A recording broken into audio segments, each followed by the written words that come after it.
Hello everybody, welcome to this afternoon's seminar on creating a creative portfolio for study in art and design. I hope that's what everybody is here for anyway. My name is Rachel Knutton and I'm a Senior Regional Manager in the International Development Office at Nottingham Trent University in the UK. So before I start, I just want to sort of summarise by saying that if you remember only one thing from the presentation that I'm about to give to you today, the key thing to remember, and I hope it will be reassuring, is that every portfolio should be different. This presentation is intended to give you very general guidelines as to what universities might be looking for, but ultimately requirements for portfolios do vary by the specific subject discipline for the specific area of art and design, each institution and the specific course. Because different subject areas within art and design will require slightly different portfolios. Each institution has different systems, processes, format requirements and different approaches to the subject, because the same subject can be described in one way at a university and be delivered in one way at one university and maybe approached slightly differently at another university, and the portfolio requirements will reflect that. And above all, the portfolio should be different because it's personal to you. It shows us who you are, it shows us you as a creative individual, and as a result, it shouldn't be like anybody else's because there is nobody else like you out there. Today I am going to focus on presenting a portfolio for undergraduate study, so the majority of the presentation is about that, but I will touch very, very briefly on the requirements for postgraduate study a little bit later on, just in case anybody might want to go on in the future to do that. So, before we go into detail about portfolios, I thought it might be useful just to reflect for a moment on how you might go about choosing the course of study that you want to follow. Because it needs to be right for you, it needs to match your own interests and your skills, and getting that choice right is actually one of the key things that will help to improve your portfolio, because that match needs to be there and it will impact on the quality of your portfolio, and I will explain why later. So how have you arrived at your course choice? Have you selected it yourself? Have you received recommendations from others? What is it about that subject area that interests you? And do you think that it will motivate you and stimulate you for potentially up to 3 years at bachelor degree level or possibly more? What research have you done into the different universities that offer the course that you're interested in? Do you understand the differences between the ways the courses are approached? As I mentioned earlier, some of the courses may appear to be the same, but the approach that they take to the subject could be different, and therefore the portfolio requirements could be different. And it's really important to research your choices widely. Research university websites. It's a really good idea to look at previous students' work to give yourself a really strong idea of what the course is likely to involve and how creative are you going to be able to be.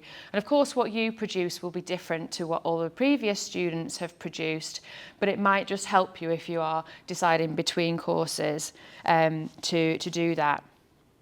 And take a step back and have a moment to think about and be honest with yourself about what skills you have. Do you have the skills that the portfolio requirements are asking you to show? Because those are probably the skills you're going to need to demonstrate in your course and at least have the potential to develop during your time at university. So you need to show that potential in your portfolio. And have a think about whether that course is going to be able to match or meet your career aspirations and lead you in the direction that you want to go in the future. And if you want to look at examples of previous students' work, most universities will have some kind of online showcase of their previous students' final year projects. So our art and design one is called We Are Creatives, ntu.art, and at that website at the bottom of the screen there, you can see examples of all of our art and design students' work. We have a similar website for our architecture and our product design students as well. And I'm just going to take a moment to reflect on the journey that a typical student would go through in the UK if they wanted to study art and design. So generally speaking, they will be at high school and they will have studied A-levels or an equivalent qualification. But then a lot of students will actually progress on to study a foundation year. And I can go into a bit more detail later on about why they might want to do that. Once they've completed a foundation year, they would progress on to the first year of a bachelor degree, where they will be able to learn the fundamentals of the subject area and develop those initial skills. And then in the second year, they will focus a little bit more on the specific subject that they have they've chosen to study. And often at NTU, we will bring in external companies at that stage so that you can work with actual companies on projects in that stage of the course. And in the third year, often you'll have a lot more flexibility to take your studies in an individual direction, work on your own final project and develop a body of work that is bespoke to you, your skills and your aspirations. That's the sort of typical journey which then might lead on to postgraduate study or potentially or onto employment. So why within that journey, if a student has done, say, for example, A-levels, why would they want to do a foundation in art and design as well? Well, the reason for that is because these foundation courses are designed to help students to develop their individual creative skills further and to explore different areas of art and design. So it's a particularly good idea to do a foundation if you haven't studied much art and design before. They are also organised in a way that helps you to develop your presentation and your visual communication skills, because part of being an art student at the university is that you're going to need to be able to talk about your work confidently in order to help to develop your ideas and share your ideas. So you need to have the confidence to do that, and a foundation programme can help you along the way. Foundation courses can also help you to experiment with a range of different media, materials, different subject areas, so you can really understand where your skills lie and where your interests lie, and therefore help to hone in on your final subject-specific course choice. And a lot of foundation courses can therefore help you to kind of be in a position to develop understand your strengths, understand your interests, and then develop a portfolio that goes in the right direction for the course area that you are suited to. So finally, actually no, we're not going to get on to what to put in a portfolio just yet. First of all, let's take a moment to reflect on why. Why would we, why would academic tutors want to see a portfolio from you? And the key reason is that it shows us who you are. You might not have the opportunity to be interviewed for an art and design course. Some universities may still interview, some don't. And so if you don't have an interview, then you don't have an opportunity to communicate with somebody face-to-face to explain your work and to demonstrate your artistic ability. So that portfolio is your chance. It's also an opportunity to show how you are able to develop your ideas artistically, and also your own individuality and your imagination. And it's also a great opportunity to demonstrate how your own personal cultural context has influenced your art and design studies and your inspirations and your portfolio. everybody's come from a very different background. That will have influenced your creativity. It will have given you different inspirations. And so it's an opportunity to celebrate that in your portfolio and get that across to the admissions tutors. And of course, it is an opportunity to demonstrate the level of skill you have, the creative ability and the technical skills that you have, that you may have developed either through A-level art or through a foundation programme. And ultimately, we want to see your personality coming through the work that you demonstrate within your portfolio as well. So, in terms of what we would encourage you to include, and again, it really is just general guidance, we want you to include primary work, so work that's created by you from an actual subject, is really important because it demonstrates your skills, it demonstrates your interpretation of the object. But it's important to show that alongside secondary research that allows you to observe the work of others. You might look online or at photos or information gained from other sources about designers that interest you or artists that interest you. And you might want to show that alongside your own work as context, because those are things that have inspired you, and it sets your work into that context. And it shows that you're interested in the subject and that you have explored around the subject area. We also want to see your most interesting pieces. We don't want to see absolutely everything. And that can be difficult because you're probably proud of quite a lot of the work that you've done. You might want to include it all, but we want to know that you can be selective, because actually being selective is quite an important skill as well.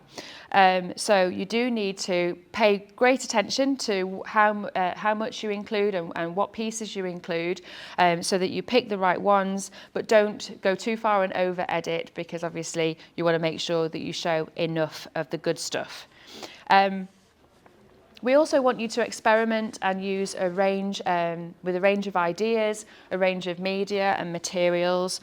So you might want to have fun with fabric, with photos, with paintings, with drawings, and just show the breadth of the work that you can do. And experiment with your process. And ultimately demonstrate your own personal creative journey. And a good way of doing that is by displaying your sketchbooks. So even your roughest of rough work that you've done, as long as you show some development between that rough work and the final piece, showing your sketchbooks is a really good insight into you and to how you think and how your creative process works. So we've talked a little bit about showing concepts and ideas, but the key thing is to show your initial research, but also how it informs the final outcome. We want to see you demonstrate those art and design skills using different materials, different colours, experiment. You might want to include projects, so examples of projects that you've done as part of an A-level or a foundation course, because they are likely to enable you to demonstrate different skills and different approaches to problem solving. And you might want to include some material that is relevant to the specific course that you want to study, but don't just focus only on that at undergraduate level. We do want to see a range of different items at undergraduate level. Demonstrate an understanding of current issues and the context in which your art sits. So is there an exhibition that you've been to that inspired you, or a global situation that you're interested in that you can interpret and represent through your work perhaps? Ultimately, you need to show a passion for the subject. Of course, the people that you are sending your portfolio to have made it their life's work to work in the particular area of art and design that you're looking to apply for. So you need to show that you have a real interest in the subject area. But as I mentioned at the beginning, it's really important to check the specific portfolio guidelines. And that could be relating to the number of items to include. So at Nottingham Trent University, we typically suggest that you put around 10 to 15 slides into a PowerPoint presentation to send to us, but that doesn't mean 10 to 15 items of work. You can create collages and include more pieces on one slide than just the one. But again, even within one university, you still need to look at the portfolio guidance because some courses might ask for less slides or slightly more. Check whether the university you're applying to wants you to group your work in a particular way or how they want you to present it. Do they want it to be in chronological order or grouped by theme? Have some consideration for that because it may be okay for you to take your own approach to it. And it sounds really basic, but making sure that you use the correct digital format is absolutely critical. So a university will probably give you some guidelines as to what file type and what size the file can be. And there is absolutely no point in you putting a lot of work into your portfolio, sending it off to a university and then finding that they can't assess it because they can't store it on their systems because it's too big and they can't open it because it's the wrong type of file. So really important for you to pay great attention to that to make sure that your portfolio is assessed.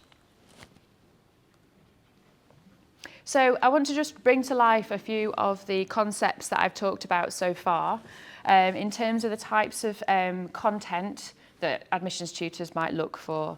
So, for example, you might want to include life drawing.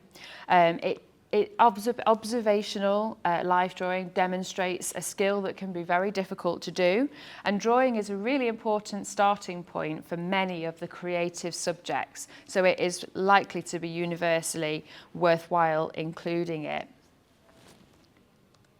But you might want to take different approaches to drawing and show that you can develop drawings in different ways. So you might want to play with collage or montage, or like this, these examples playing with text, showing your ability to develop the drawing appropriate to the subject area that you want to apply for.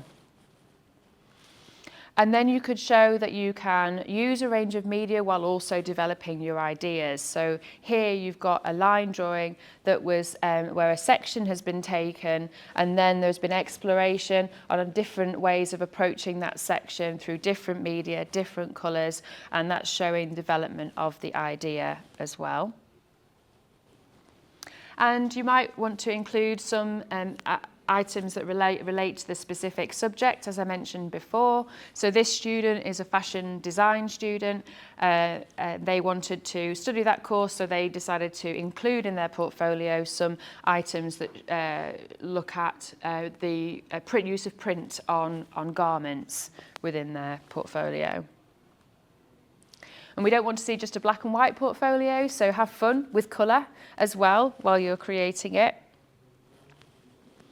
And explore a range of concepts in different ways. So both of these examples on this slide are the same student, but they have done an aspect of digital video, a short story, and they've also reflected an idea in a magazine format as well.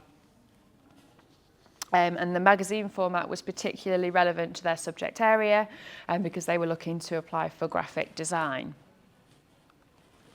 And then you might want to consider what you can include in terms of how you've explored media, materials and process. So the examples on this slide show that you could perhaps work in 3D to show how you can translate two-dimensional designs into three-dimensional, especially if you're applying for a course like product design or fashion design. The ability to translate from 2D to 3D is going to be an important skill to show. And if you've developed any particular skills during your previous art and design studies, you could showcase them within your portfolio as well.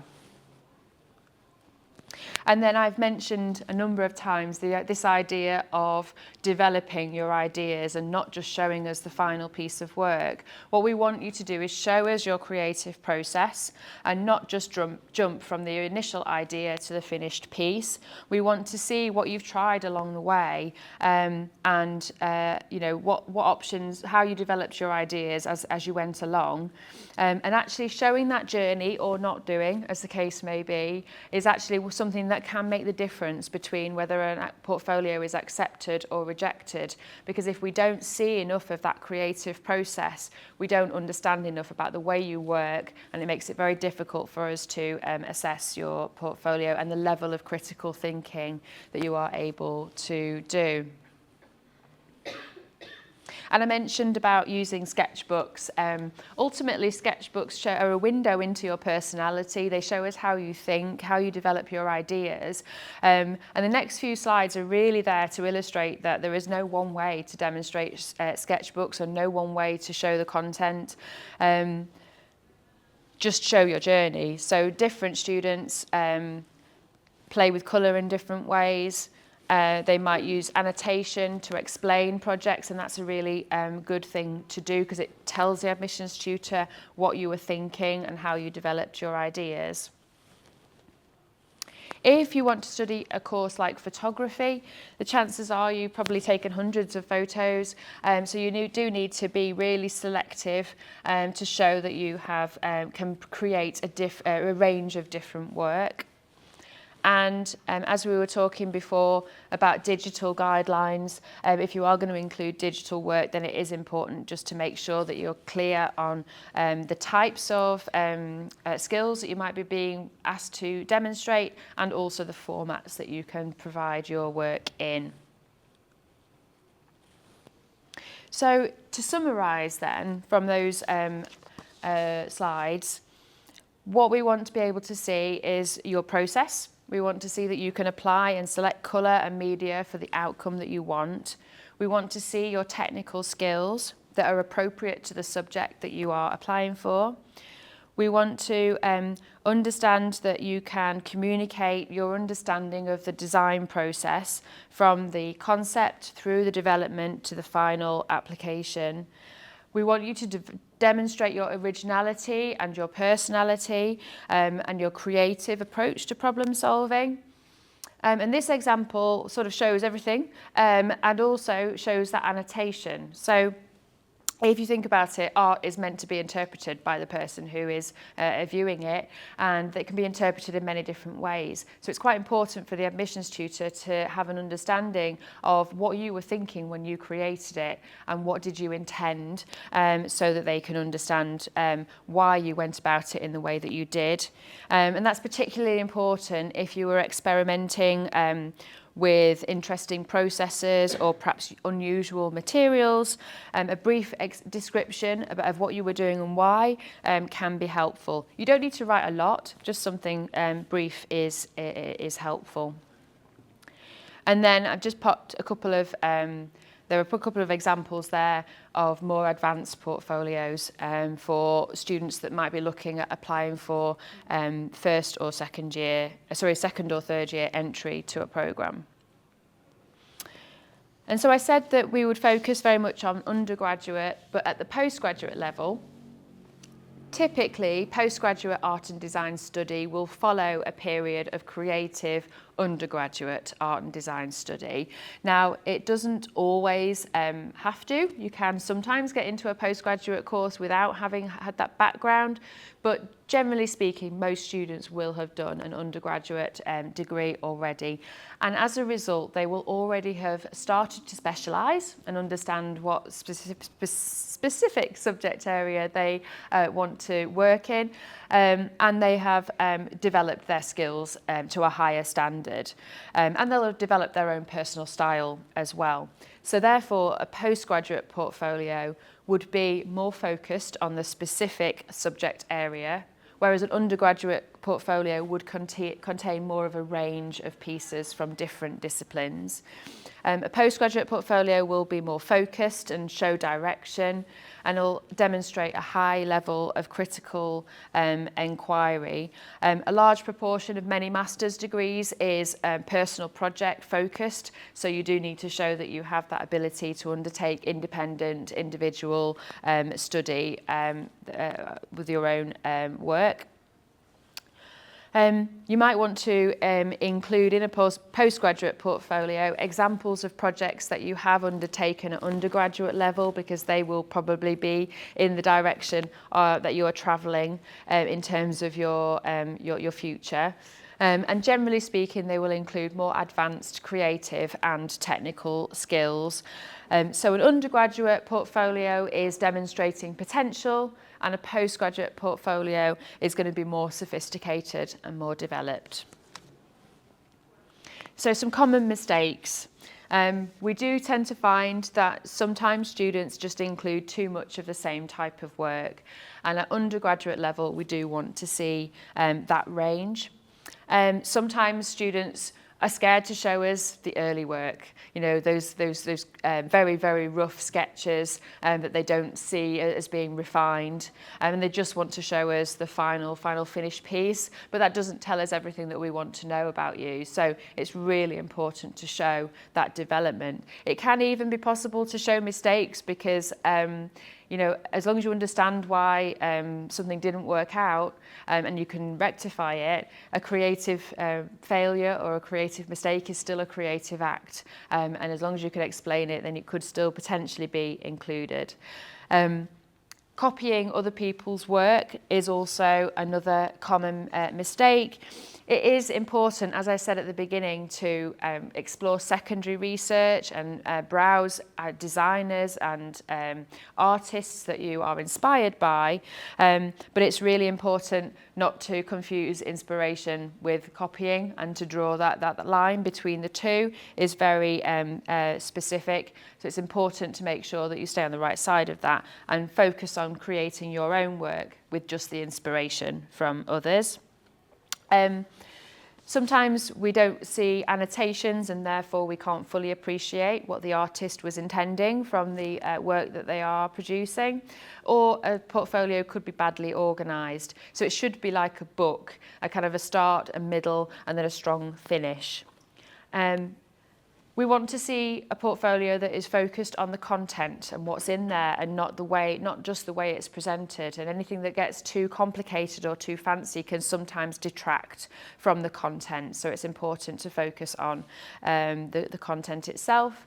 And we don't want it to be boring, formulaic, or the same as everybody else's, because as I said at the beginning, it should be different. It should be about you, and a representation and a reflection of you. Okay. So that's everything I was going to say today about portfolios. Just to introduce very briefly, the School of Art and Design at Nottingham Trent University has a very long history of providing courses in the full range of art and design disciplines, from fashion right through to digital arts. We have our own website that showcases our students' work, as I mentioned before, that you can browse as well. And we also have a School of Architecture, Design and the Built Environment, which is, again, similarly respected and offers architecture and product design programs that require, some of which require portfolios. And again, they also have their own showcases that you can view previous students' work at as well. And I will be here for the rest of today, even though there's only 50 minutes left or so. So if you want to come and ask me any questions, I would be more than happy to sit and chat with you and answer them. So thank you very much for your time, everyone.